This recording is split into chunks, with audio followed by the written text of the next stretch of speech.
Hello friends, welcome back to my channel. Subscribers doubt அப்படின்ற சீரீஸில் இன்றைக்கி ஃபர்ஸ்ட் டவுட்டை தான் நம்ம பார்க்க போகிறோம். தம்ப்லைன் பார்த்துருந்தாலே தெரியும், பீரியட் டேட் வந்து ஒரு 2 நாள் தள்ளி இருந்தாலும் சரி, 5 நாள் தள்ளி இருந்தாலும் சரி, 8 10 நாள் தள்ளி இருந்தாலும் சரி, நம்மளுக்கு நெகட்டிவ் வர்றதுக்கான காரணம் என்ன அப்படின்றது தான் இன்றைக்குரிய வீடியோவில் நான் சொல்லியிருக்கேன். அண்ட் அடுத்தது நீங்கள் என்ன பண்ணணும் அப்படின்றதையுமே சொல்லியிருக்கேன்.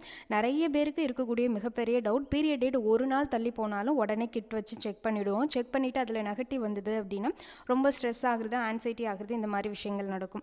பொதுவாக வந்து நம்மளுக்கு கிட்டு எப்போ செக் பண்ணணும், பீரியட் டேட் தள்ளி போன ஒரு 5 நாள், 3லேருந்து 5 நாள் வரைக்குமாச்சும் நீங்கள் டைம் எடுத்துக்கோங்க.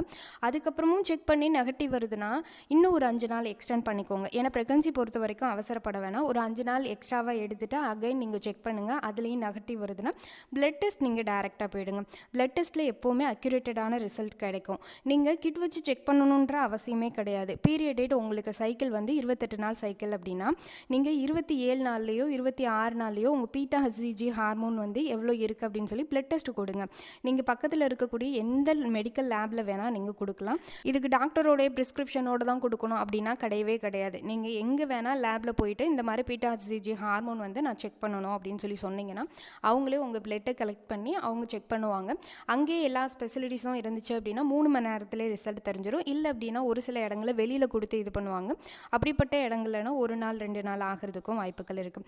பொதுவாக என்னை கேட்டிங்க அப்படின்னா ஃபர்ஸ்ட் டைம் நீங்கள் செக் பண்ணுறீங்க, நெகட்டிவ் வருது, அகைன் ஒரு 2லேருந்து 3 நாள் கழித்து அகைன் அந்த டெஸ்ட்டை ரிப்பீட் பண்ணுங்கள். இல்லைன்னா 48 மணி நேரம் கழித்து அந்த டெஸ்ட்டை ரிப்பீட் பண்ணுங்கள். உங்களுக்கு அப்பவும் நெகட்டிவ் வருதுன்னா பிளட் டெஸ்ட் அப்படிங்கிறது தான் பெஸ்ட் அப்படின்றது என்னுடைய கருத்து. அதே மாதிரி டெஸ்ட் பண்ணுறப்ப நீங்கள் ஏர்லி மார்னிங் ஃபஸ்ட்டு யூரின் தான் செக் பண்ணணும். மதிய நேரத்தில் செக் பண்ணுறேன், ஈவினிங் நேரத்தில் செக் பண்ணுறேன் அப்படின்னு செக் பண்ணிங்கன்னா அதுலேயும் நெகட்டிவ் வரும்.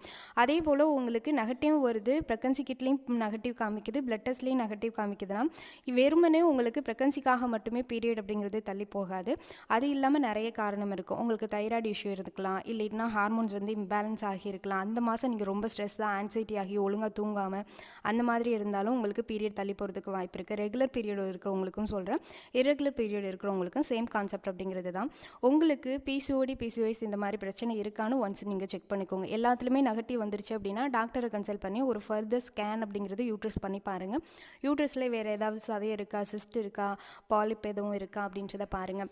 இல்லை அப்படின்னா எதுவும் கட்டிகள் எதுவும் இருக்கா அப்படின்றதையும் பார்த்துக்கோங்க. அதுக்கப்புறம் நீங்கள் நார்மலாக இருந்துக்கலாம். இதுதான் நீங்கள் பண்ணக்கூடியது. அண்ட் என்னென்ன செய்யக்கூடாது அப்படின்னு சொல்லி பார்த்தீங்கன்னா, உடனே நம்மளுக்கு பீரியட் வர வைக்கிறதுக்கு வேறு எதுவும் ரெமெடிஸ் எடுக்கிறது, ஒரு 2 நாள் கழித்து செக் பண்ணுறீங்கன்னா அட்டி வந்தோன்னே ரெமெடிஸ் எடுக்கிறது, அந்த மாதிரி விஷயங்கள்லாம் எதுவும் பண்ணாதீங்க. முடிஞ்ச வரைக்கும் வெயிட் பண்ணி பாருங்கள். ப்ரெக்னன்சியில் அவசரப்பட வேணாம். இதுக்கு தானே பல வருஷமாக நம்ம தவறு இருக்கிறோம். அதனால் பெருசாக அவசரப்படாமல் ரிலாக்ஸாக வெயிட் பண்ணி பாருங்கள். உங்களுக்கு இது மாதிரி ஏதாவது ப்ரெக்னன்சி ட்ரை பண்ணுறப்ப நிறைய இஷ்யூ வருது அப்படின்னா அதையும் கமெண்ட் பண்ணுங்கள். உங்களுக்கான வீடியோ கொடுப்பேன்.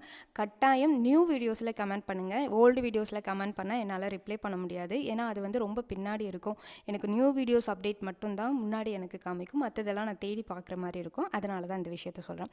வீடியோ பயனுள்ளதாக இருந்துச்சுன்னா லைக் பண்ணிவிடுங்க. அண்ட் தொடர்ச்சியாக சேனலை ஃபாலோ பண்ணிகிட்டே இருங்க. சப்ஸ்கிரைபர்ன்ற சீரீஸில் நிறைய வீடியோஸ் அப்படிங்கிறது இனிமேலேருந்து வரும். உங்களுடைய டவுட் என்ன அப்படின்றத அடுத்த வீடியோவில் பார்க்கலாம். டாடா.